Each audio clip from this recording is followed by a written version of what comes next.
Good morning, friends, and welcome back to She's At It Again. My name is Tanya, and tomorrow we're having lunch guests after church, and I need to make a dessert.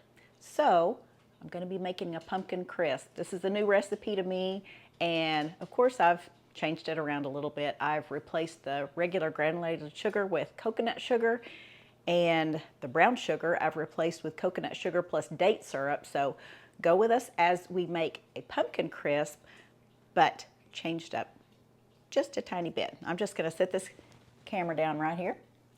You're going to get a good view of the countertop, and that's exactly what we want. First, I'm going to make the crumb topping for, I'm going to make crumb topping for the top of this. So in this bowl, I have just a cup of organic all-purpose flour, and this is 2/3 of a cup of rolled oats. Now, some people call them old-fashioned oats. It's just labeled as organic rolled oats when I buy them at Natural Grocers. And then I have almost a cup of coconut sugar. I'm tight with this stuff. It is not cheap like granulated sugar is, but it is not a refined sugar, and so that's why I choose it.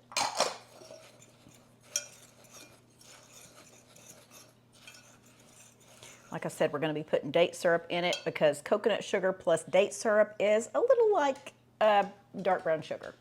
And this is my date syrup that I'm going to use in a minute. Okay, so this is my half a cup of butter, and I've cut it up into small pieces so it's easier to blend in. Because again, this is a crisp. And so our topping is going to be flour plus fat, which is the butter, and then some flavoring to go with that. It'll make it into little crumbles instead of a paste or a batter. And you can use whatever kind of gadget you want to stir it up with. I just find that a dinner-sized fork works great.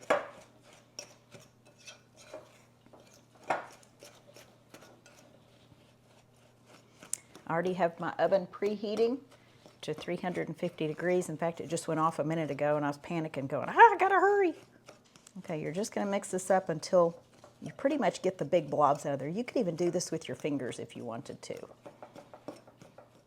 Okay, so we're gonna call this done. That's what that looks like as far as stirring it up. Now, it doesn't have all the ingredients in it. All right, I'm gonna need 1/4 teaspoon of salt. This is just pink Himalayan salt. And I've used unsalted butter.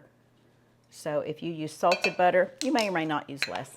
I don't really think it makes that big of a difference in the taste. But then again, I'm kind of a salt lover. This is Ceylon cinnamon, and we're going to use about 3/4 teaspoon of cinnamon in this.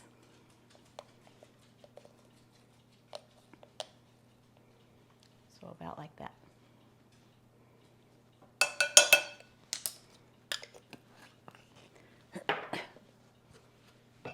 Give this a stir before I put my date syrup in it. Date syrup is simply dates cooked down, all the solids taken out of it if there's really any left, and then the sweet, delicious syrup that's left from it. And if you're one of those people that says, I do not like molasses, it tastes like dirt, I have family members that say that, and I get it. It's just a way people taste things. Beets taste like dirt to me, and some people love those. Avocados have no taste to me. Most people love those. They look at me like I am wackadoodle when I say they taste like nothing other than just wet. But some people are disgusted by the taste of molasses. They say it tastes like dirt, but I could drink it with a straw. I'd love that stuff. But date syrup is similar to that, but I would say it's not quite as, it doesn't quite have that iron taste that molasses has, or maybe I'm just saying that because I know it has a lot of iron in it. I don't know. But it doesn't taste exactly like molasses, but it's the closest thing that I could kind of wing it with to keep from using a processed sugar. Okay, we're going to do about 2 tablespoons of molasses because we want the effect of a dark syrup, because as you know, brown sugar is just granulated sugar with molasses in it. Because the molasses in refining the sugar has been taken out of it. Or I should say it has had the darkness taken out of it, not necessarily having the molasses taken out of it.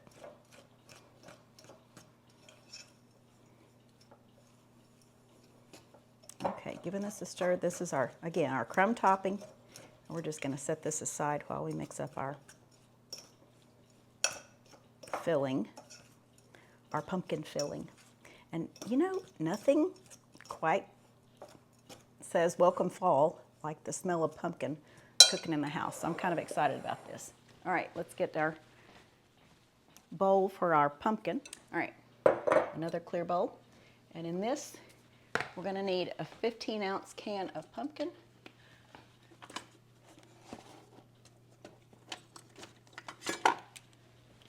And I could have gotten my can opener ahead of time, but I didn't. Oh, this is my pumpkin that I'm using. And if it doesn't look familiar to you, maybe you're from a different country or you're from Oklahoma, because they don't have Kroger stores in Oklahoma. And this is a Kroger product. You could order it and have it delivered to your house, but you can't go to a Kroger store because they're not in Oklahoma. And that's, people have asked me why. I don't know. But they don't, sadly enough, because I love me some Kroger. Again, just a 15-ounce can of pumpkin. I'm guessing all the cans are the same size. Now, don't get the pumpkin pie filling thinking you're getting just canned pumpkin. Not the same.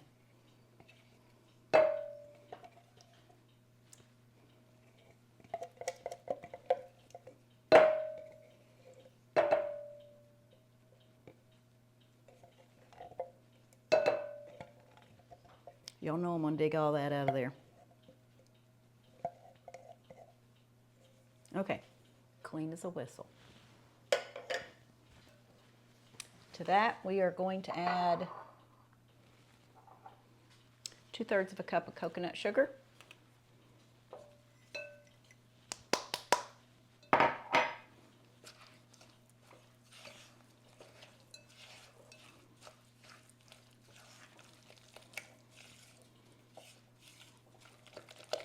Coconut sugar has the most delightful fragrance to it when you open up the package. Oh my goodness, I just want to get one of those little bits and just snack on it because it is so yummy. It does not taste like granulated sugar, I'm not going to lie, but as far as sweetening things, it is absolutely perfect. I don't think it has a strong coconut taste to it, but then I'm mostly distracted by the texture of coconut. I'm not too worried about the taste of it, but it's an okay taste, but coconut sugar is absolutely delightful. If you've never tried it, I'd encourage you either get some or try some that somebody else has, and I don't think you'll ever go back to granulated. I'm just thinking you might not.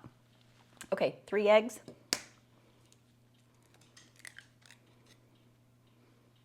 Man, that's a pretty egg.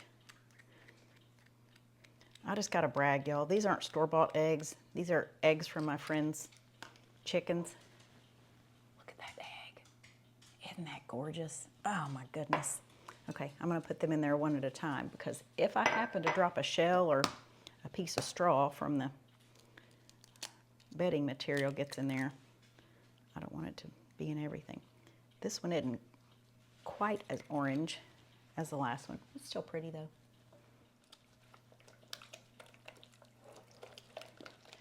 This is what I measure out my vanilla with because I have it in this little jar.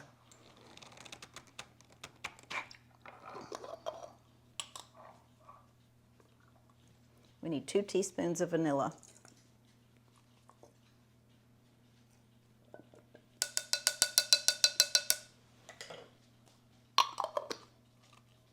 Now that's the goods right there. I have it in a big jar and then I pour it in a smaller jar just so I don't have to get it out of the big jar every time I need it because I need it often.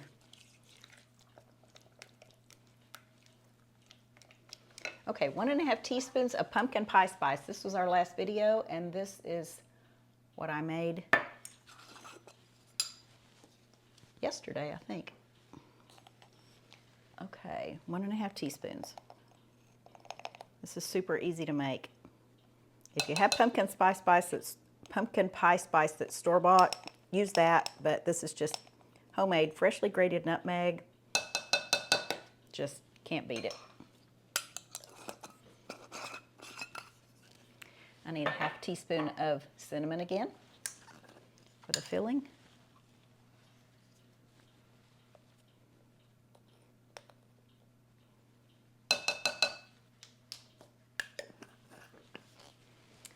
And another ¼ teaspoon of salt.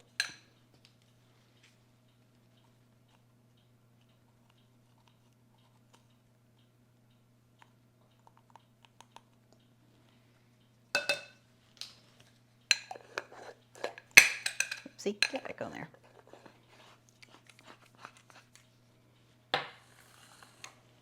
I have a tablespoon of all-purpose flour in here. I'm guessing that is just strictly for thickening purposes. If you need it to be gluten-free, of course you're going to replace the flour in the crumb topping with something like almond flour or oat flour, something like that. But then you can either omit this or just put a tiny bit of maybe coconut flour in there. Coconut flour goes a long way as far as thickening power. It is some heavy-duty stuff. Okay, the next thing we're going to add is a ½ cup of half and half. So half of half and half. And as you know, I've already coated my baking dish with coconut oil. I think that was probably the first part of this video, just showing that I was slathering the edges of the inside surface of the baking dish. And the recipe calls for an 8 by 11 pan. I want to say this is 9 by 11, but I'd rather have one too big than too small, because too small doesn't give it enough surface area and it would take longer to cook, to make sure it's cooked all the way through. Okay, a ½ cup of half and half.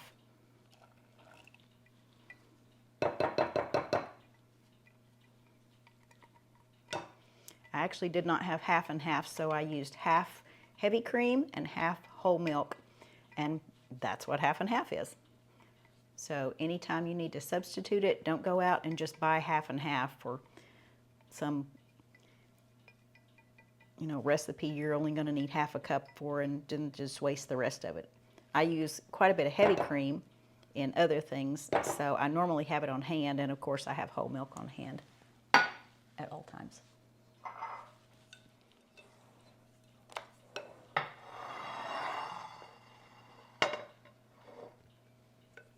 All right, that's our pumpkin mixture. We're going to pour this in here.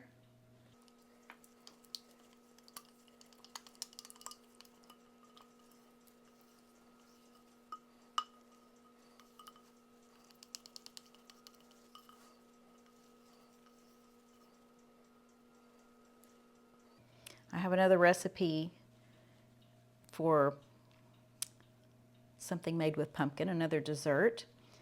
And I'm thinking about making it next, so just be on the lookout for the next video, because it will probably be a pumpkin recipe. All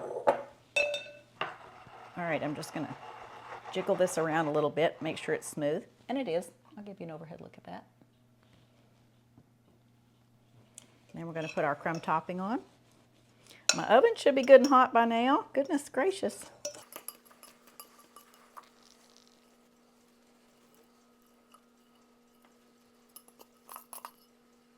I usually like to pour it in the middle and then just scoot it to the sides. Because if I try to pour it on the sides, I'm just going to dump it on the counter. That's just the way it goes.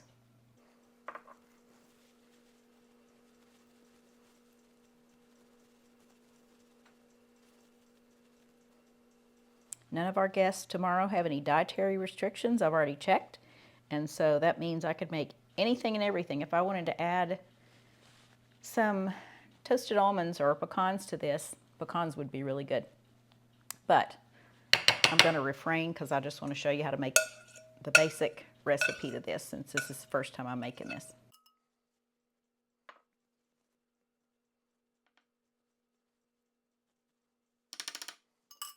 All right, so we're gonna bake this for 45 to 55 minutes. I'm gonna check it at 45 because I can always add more time to it and I can't take time off. So let's put this in the oven.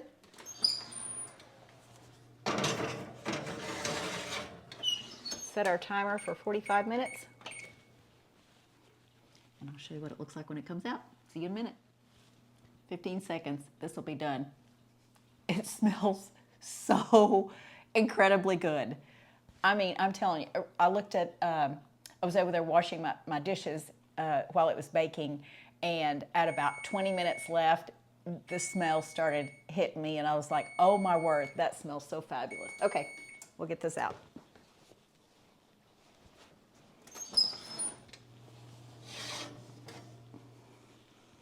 Okay.